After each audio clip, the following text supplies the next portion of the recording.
espectacular el estudio que vino acá al lugar de las obras, le felicito. Yo no conocía realmente, pero es impactante venir a ver la maquinaria y el trabajo que están haciendo empresas paraguayas. Muy contento, muchas gracias. ¿No? Otra cosa es estando acá, la visión. Otra cosa que yo paso mucho por acá en la costanera, yo vivo acá en Trinidad, entonces veo mucho las obras, ¿verdad? Pero se ven de lejos, pero impresionante la primera. Vos sabés que esta grúa que está acá atrás nuestro, solamente hay 2 en Sudamérica.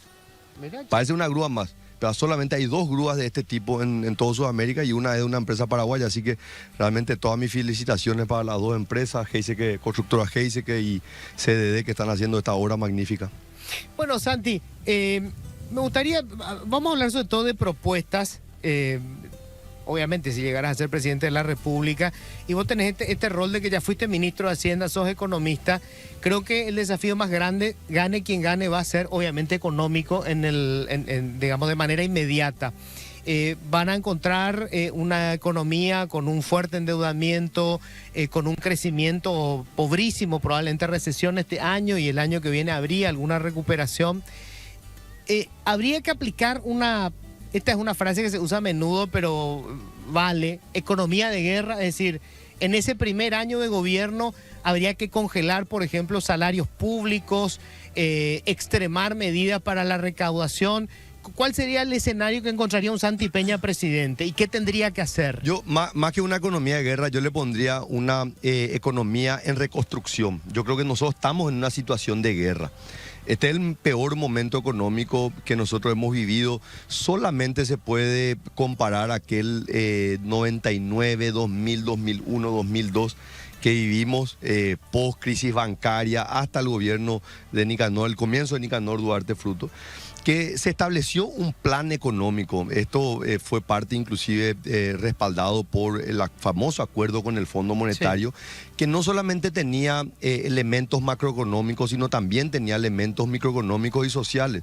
Vos recordarás, Luis, que el acuerdo en esa época, que era un plan de gobierno, establecía, por ejemplo, la expansión de la red de protección social a través del programa Tecoporá, la cobertura de los maestros, contratación de nuevos maestros. O sea, tenía no solamente elementos económicos, sino también sociales. Entonces yo creo que lo que nosotros vamos a plantear, no es lo que creo, es lo que vamos a plantear, es un fuerte plan económico de crecimiento, pero principalmente en una contención social. ¿Cómo hacemos para aumentar el empleo?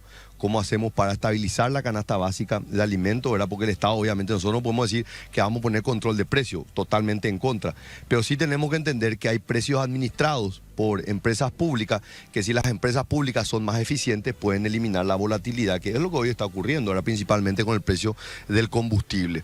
Así que creo que la idea principal, si vos me decís una idea que a vos te gustaría que la gente identifique, es la generación de empleo. Creo que ese es el principal desafío que necesita la economía paraguaya en una reconstrucción después de esta debacle económica que estamos viviendo ya con 4 años. Empleo? Yo creo que nosotros tenemos que darle rápida salida laboral a los trabajadores paraguayos. Creo que el Servicio Nacional de Promoción Profesional perdió totalmente su fuerza. Nosotros tenemos la experiencia trabajando con Enrique López desde el Partido Colorado, que en plena pandemia, sin ningún recurso por parte del gobierno, consiguió 6.000 empleos. ¿Qué hizo Enrique López que fue tan, digamos, tan visible su trabajo? Se fue a recorrer las empresas, le dijo, ¿ustedes qué necesitan? Bueno, yo necesito las personas que sepan hacer estas funciones. Y se iba y hacía una feria de empleo. Es el trabajo que tiene que hacer el Ministerio del Trabajo, Empleo y Seguridad Social, y lo que tiene que hacer el Servicio Nacional de Promoción Profesional, que tiene un presupuesto gigantesco. El problema es que este gobierno le puso al secretario Hugo Velázquez, ¿verdad? Esa es la realidad. El secretario Hugo Velázquez en la Cámara de Diputados es hoy el director del Servicio Nacional de Promoción Profesional y hoy candidato a diputado. Entonces, no hay un foco realmente en los problemas de las personas. ¿Cuál es el problema de las personas hoy? Aumento de la canasta básica, la falta de empleo. Hay que abocar todas las herramientas que tiene el Estado, por ejemplo, el Banco Nacional de Fomento. Nosotros dejamos una ley que prácticamente le da todas las herramientas a un BNF, que ya no es el BNF del 2002 que estaba prácticamente quebrado. Hoy un BNF fortalecido, una de las instituciones bancarias con mayor capital en el sistema bancario paraguayo. Lo mismo ocurre con el crédito agrícola habilitación. Anda a averiguar quiénes son las personas que están al frente de esas instituciones y te vas a dar cuenta por qué esas instituciones no funcionan. Ahora, ¿qué opinas de esto que está en el Parlamento, sobre todo en estudio, y que puede todavía ahondar la crisis financiera del Estado para cuando asuma el nuevo gobierno. Por ejemplo, están planteando aumento de salarios para los asistentes judiciales, para los asistentes fiscales. Eso tiene un costo de 70.000 millones de guaraníes. Hay un proyecto de ley que tiene media sanción para pagarle a los exfuncionarios de las contratistas de Itaipú, que tiene un costo de 1.000 millones de dólares. ¿Qué opinás de esos proyectos? Yo creo que nosotros tenemos que analizar no solamente el lado del costo, claro que tienen un enorme costo, nosotros tenemos que ver realmente si son reclamos justos o no son reclamos justos, ¿verdad? Yo creo que la economía paraguaya puede crecer en los próximos años. Yo creo que nosotros podemos aumentar la recaudación. La pregunta es qué vamos a hacer con esa recaudación adicional.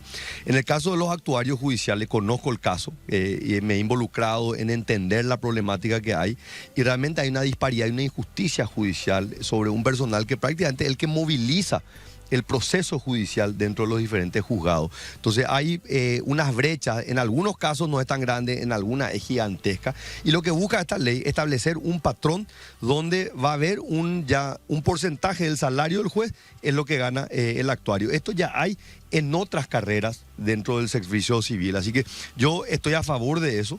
Yo creo que en el caso de la cuestión es la oportunidad, el momento, hoy. Probablemente el momento, y la ley de responsabilidad fiscal establece que no se pueden hacer ajustes en años electorales y donde el aumento del gasto público tiene un límite, solamente puede crecer hasta el 40% en la mitad del año. O sea, hay reglas que limitan esos casos. Lo que obviamente sabemos es que en estos 4 años no se ha cumplido ni un año la ley de responsabilidad fiscal. Ese sí es un problema grande, ¿verdad? Yo creo que hay que empezar a cumplir esa ley que ha sido la base de la sostenibilidad fiscal del Paraguay. Pero yo lo que quiero decirte en esto, Luis, simplemente para dejar como el título es, yo estoy a favor de las reivindicaciones que son justas. Yo estoy en contra del populismo. El populismo de derecha y el populismo de izquierda. Yo estoy totalmente en contra y no tengo ningún problema de decirlo en época de campaña y fuera de época de campaña. El proyecto para pagarle a los exfuncionarios de las contratistas de Itaipú, 1.000 millones de dólares, ¿qué opinas? Yo creo que acá hay un reclamo justo por parte de los trabajadores. Hay una gran discusión si ellos perdieron la oportunidad legal. Yo no soy abogado, Fito, creo que vos sos abogado, Fito. No. Pero hablas mucho como abogado. Bueno, Pati es abogado. Como economista. Sí, la verdad, eso es muy avesado. Abogado del pero creo que hay un momento hasta donde ellos podían reclamar y eso es lo que se está cuestionando. Sí. Pero el reclamo ellos es un reclamo justo, ¿verdad? Los trabajadores del lado brasilero cobraron ese beneficio. La Itaipú Binacional les pagó a ellos. Ahora, si los trabajadores paraguayos no pudieron accionar en el momento adecuado, ¿será que se extingue esa obligación? Pero esta es una obligación que no es de Paraguay.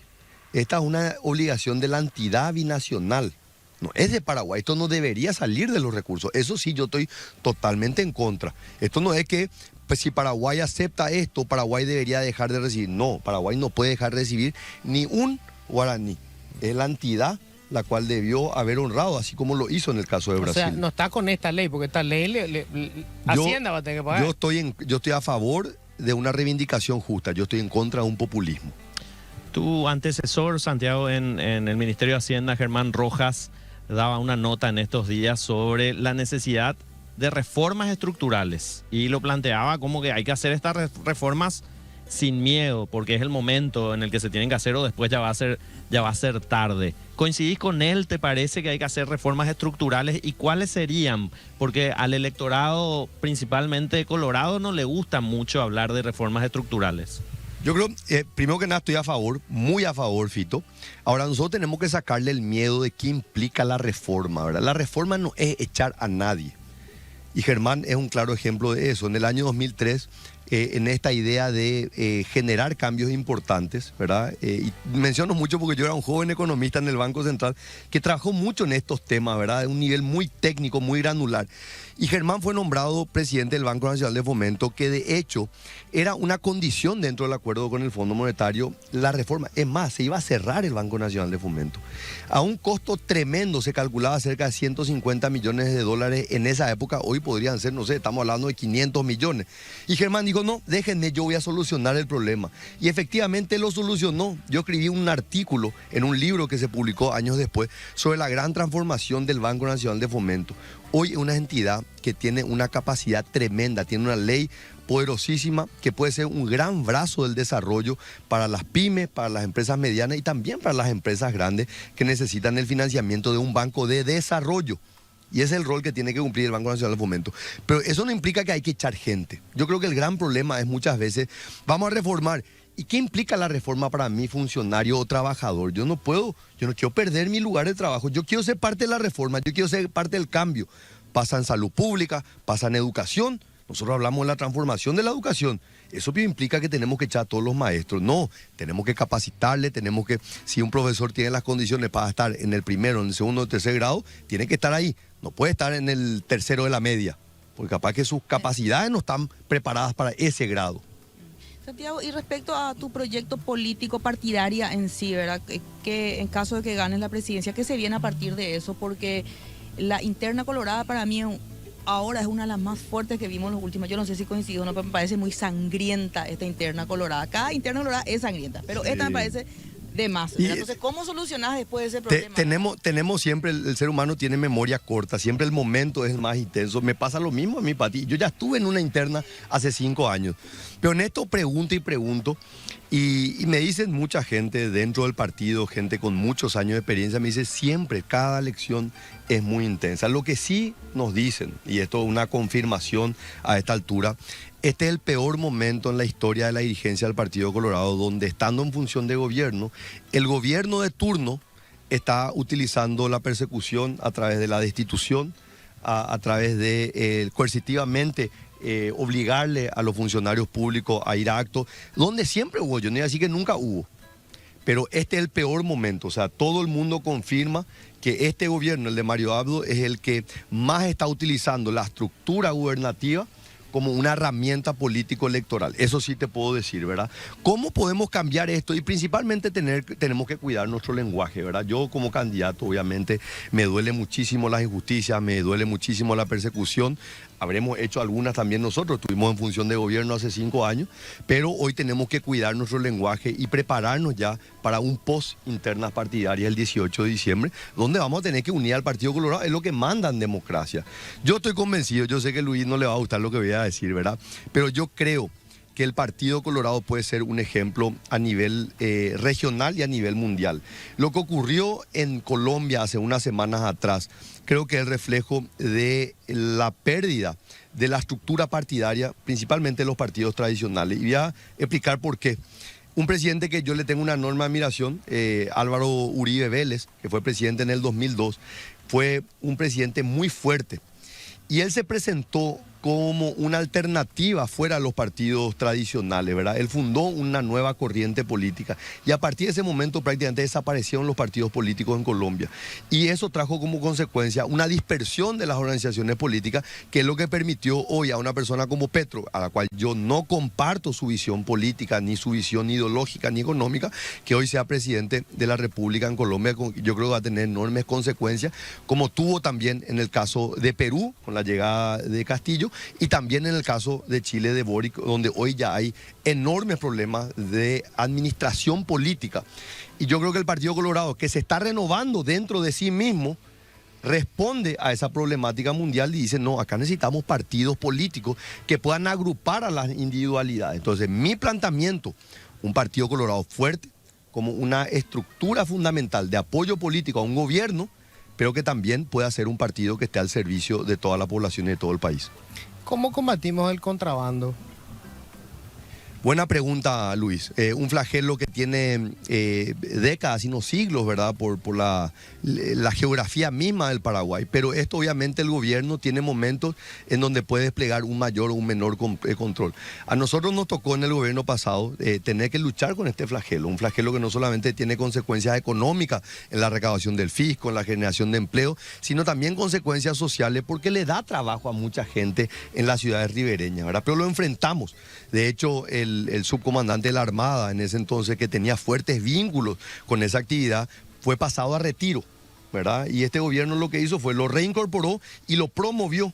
Entonces, claramente ellos son de alguna manera parte hoy del problema. Desde el gobierno se está comandando y lo vimos la noche del 12 de junio del año pasado, cuando entraron 40 camiones a la oficina de la Armada, ¿verdad? Y no pasó nada. siguen estando las mismas dos personas, el encargado que se están señalando, no, fue tu culpa, fue tu culpa. Entonces, creo que desde el gobierno se tienen que dar señales más fuertes y después yo creo que tiene que haber un mayor control. En la pandemia, el gobierno nos encerró literalmente, no salía ni una mosca, los militares inclusive salieron a la calle. Entonces yo creo que el Estado tiene las herramientas para ejercer un mayor control. Ahora nosotros también tenemos que darle una solución al problema social, porque gran parte de las personas que cruzan y que van a Clorinda es gente que no está pudiendo llegar a fin de mes. Esa es la realidad, el sueldo mínimo, para el que tiene sueldo mínimo y le puede durar probablemente, no sé, hasta el 20, hasta el 15 le llegue, después ya no tiene más que comer. Entonces muchas veces apela. Entonces tenemos que tener una economía que crezca. Nadie quiere pasar por debajo del puente, nadie. Todos queremos pasar por encima del puente. Ahora tenemos que darle la alternativa a la gente para que pueda pasar por encima del puente. ¿Cómo combatimos el avance de las mafias, de la narcopolítica y del lavado de dinero? Excelente pregunta, Luis. También creo que es un flagelo a nivel internacional. Estos son problemas transnacionales. Ahora, nosotros no podemos decir simplemente este es un problema externo y nosotros no tenemos que solucionar. Yo he tenido una posición muy crítica a este gobierno. Yo creo que este gobierno utilizó económica y políticamente la estructura del Estado, donde liberó, ¿verdad? Principalmente la SENAT, la llegada de los aviones a través del Chaco paraguayo, donde llegan los productos grandes, digamos, ¿verdad? La cocaína principalmente, que vienen de Bolivia, que viene de Colombia, aterrizan en el Chaco paraguayo y esto viene por tierra hasta los puertos de Asunción y aquí se mezcla con mercaderías legales y que finalmente fueron incautadas en los puertos de Europa. Entonces yo tengo mis fuertes críticas a este gobierno y a las designaciones y principalmente le pongo como cabeza de toda esta estructura y esta organización criminal al exministro del Interior, Arnaldo Yucio, quien hoy hace oficina y ha sido denunciado ya públicamente, hace oficina en la misma Senat, donde sigue estando como ministra una persona que es conocida como su asistente, su secretaria, ¿verdad? Entonces claramente ahí hay una complicidad enorme por parte del gobierno nacional. Santi, ¿qué se puede hacer respecto a la cantidad de abusos, sobre todo en un 90% en el entorno familiar de los niños? Evidentemente están totalmente ignorantes los pequeños de lo que implica lo que es un abuso a nivel educación, salud. ¿Qué es lo que ustedes están estudiando en su proyecto para eso? Mira, nosotros necesitamos unas fuerzas públicas que sean más, que estén más formadas en temas de derechos humanos. Esa es una realidad, ¿verdad? Cuando nosotros hablamos de la educación, no solamente la educación en los colegios, también tenemos que fortalecer los centros de formación, las academias policiales, militares, porque muchas veces, y esto no solamente para los niños, también y principalmente para las mujeres, ¿verdad? Van a una comisaría y el policía le dice, no, mi hija, nada, nomás tu casa, tu pollera lo es muy cortita, o sea, hay esa cultura todavía muy machista, ¿verdad? Entonces, nosotros, ¿qué abordaje le habíamos dado, verdad? Nosotros habíamos trabajado mucho y en esto nos ayudó Ana María Bayardi, que era la ministra de la Mujer, ¿verdad? En traer un concepto y esto de experiencia, porque nosotros no vamos a inventar la rueda. Los problemas de inseguridad, los problemas de derechos humanos, los problemas de protección a los niños, son problemas en todas las sociedades latinoamericanas y probablemente a nivel mundial en menor medida. Pero se trajo la experiencia en este concepto de la ciudad mujer, ¿verdad? De dónde la mujer se puede sentir segura, dónde el niño se puede sentir seguro. Lo mismo ocurrió con el Grupo Lince. El Grupo Lince no es un invento nuestro, fue una experiencia exitosa que se trajo de Colombia, donde las máscaras y el no utilizar el identificador era una respuesta a los problemas que se encuentran en países de poblaciones pequeñas, donde el policía sale a reaccionar a un llamado de inseguridad, pero se encuentra con un amigo, se encuentra con un familiar. Entonces es importante que se pueda preservar su identidad. Entonces, ¿qué es lo que te quiero decir con esto?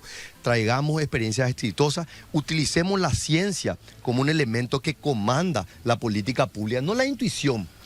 Porque la intuición muchas veces pues, no, vamos a ayudar, no, pero la intuición no es suficiente. Tenemos que ponerle ciencia y conocimiento a la aplicación de política pública. Santi, muchísimas gracias. Muchas gracias, Luis, Pati, Fito, realmente un placer, le agradezco mucho el espacio y les felicito por la oportunidad que están dando a una amplia gama de oferta electoral de poder discutir.